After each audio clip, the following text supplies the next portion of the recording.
Bonjour à tous, bienvenue dans notre compte-rendu matinal. Nous avons deux sujets d'inquiétude, et donc ces sujets d'inquiétude, on les retrouve sur les indices et notamment l'indice américain S&P 500.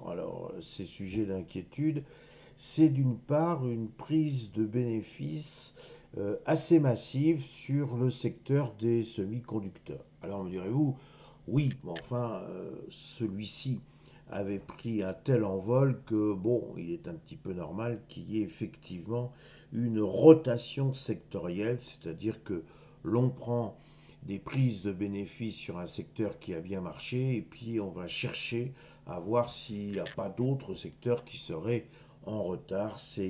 C'est un jeu normal, mais disons qu'il y a maintenant beaucoup de doutes sur le sort de l'IA, c'est-à-dire la question de la valorisation de ces valeurs, et on s'aperçoit qu'il y a beaucoup d'investisseurs qui sont en train de partir. Donc tout ceci a une incidence, on va le voir, sur le S&P 500.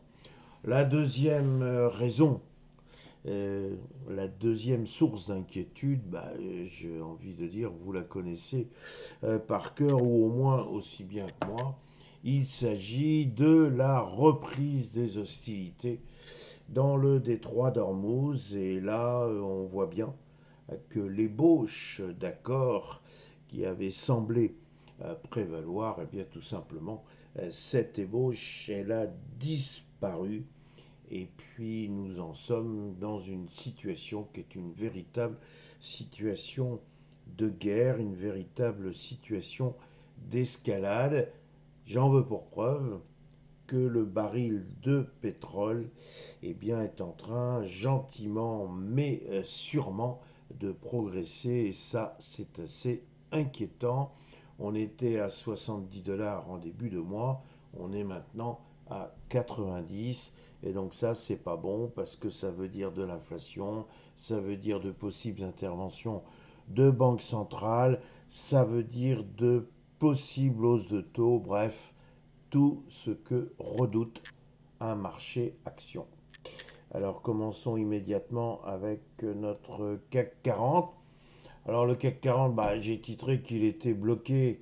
Je ne peux pas dire grand-chose de plus dans la mesure où il s'est enfermé dans un tout petit couloir de transaction entre 8300 points et 8400 points. La conclusion, vous la connaissez. Je n'aurai même pas besoin de la dire. On aura une tendance si on sort de ce canal. Alors pour l'instant, ce qui est relativement rassurant, c'est que le CAC 40 n'a pas envie de casser les 8300 points. Donc le CAC 40 est plutôt dans une situation où il attend quelque chose, une bonne nouvelle, ce qui lui permettrait de dire je repars à l'attaque des 8400 points et puis finalement je m'offre peut-être un petit rallye. Je rappelle que le CAC 40 est quand même assez en retard par rapport à d'autres indices. C'est peut-être la raison graphique qui explique ce maintien presque à tout prix au-dessus des 8300 points. Donc on surveille, et puis si on voit le CAC 40 s'approcher des 8400 points, on pourra très raisonnablement devenir un peu optimiste. Voilà ma réflexion pour le CAC 40. Si maintenant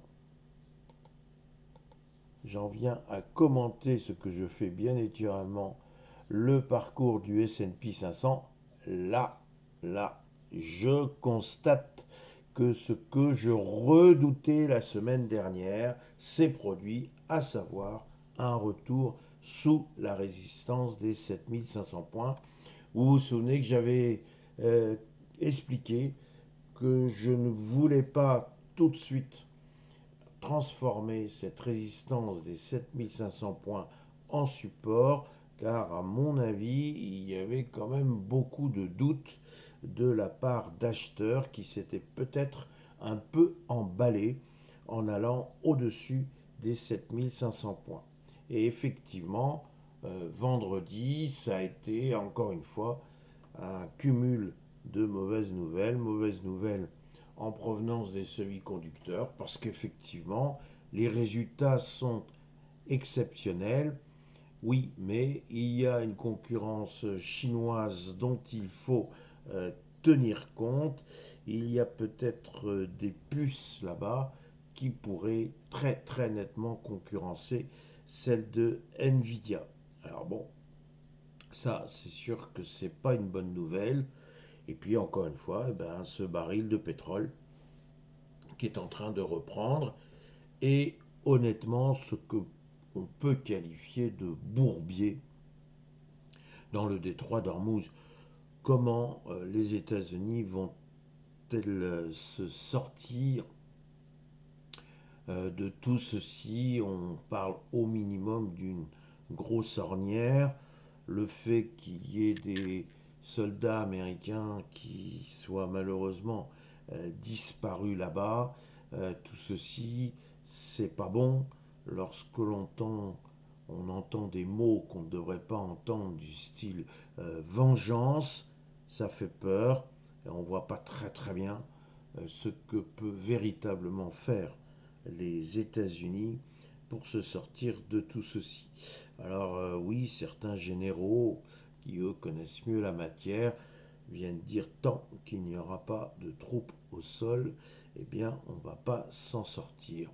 Bon, je ne peux pas vous en dire plus parce que tout simplement je n'en sais pas plus. J'ai même envie de vous dire que peu de gens savent ce qui pourrait permettre de trouver une issue à ce conflit.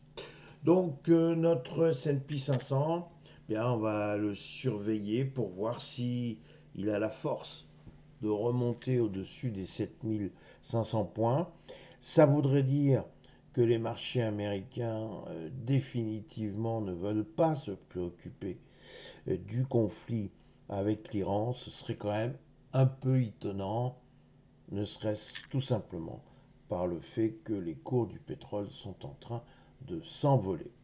Donc nous avons un S&P 500 qui peut, sauf résultat exceptionnel à venir, peut continuer une petite glissade sous les 7500 points. Donc on fait quand même attention, le S&P 500 est incontestablement fragilisé. Voilà ce que je voulais vous dire en ce lundi matin. Il me reste à vous souhaiter, comme d'habitude, une excellente séance et bien évidemment, et encore plus, une excellente semaine. Merci.